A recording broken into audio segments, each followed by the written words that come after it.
चला बनवूया आपण एक सँडविच। इथे मी काकडी बारीक चिरून घेतलेली आहे, उकडलेला बटाटा मॅश करून घेतलेला आहे आणि सर्व भाज्या वटाणा, गाजर, सिमला मिरची, टोमॅटो बारीक चिरून कट करून घेतली आहे। सर्वप्रथम कढईत तेल टाकायचे आहे, कांदा बारीक चिरलेला परतून घ्यायचा आहे छान। मग सर्व भाज्या, लाल तिखट, मीठ आवडीनुसार। भाज्या थोड्या शिजल्या की मग उकडलेला बटाटा त्याच्यात टाकायचा आहे। हे सर्व मिश्रण छान मिक्स करून घ्यायचं आहे आणि मग नंतर मी बनवली आहे थोडी पुदिना, कोथिंबीर, लसणची चटणी।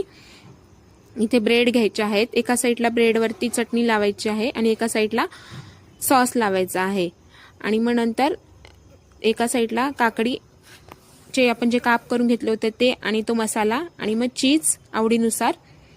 आणि मग इथे सँडविच मशीन आहे माझ्याकडे एक सिंपल, त्याच्यात मी ते बनवलेलं आहे, त्याला बटर लावून घेतलेलं आहे त्या मशीनला आणि मग त्याच्यात सँडविच टाकलेला आहे आणि हे पाहू शकता तुम्ही आपण, खूप छान असं टेस्टी एकदम पुदिन्याच्या चटणीमुळे खूप टेस्टी असं सँडविच बनतं। Thanks for watching video.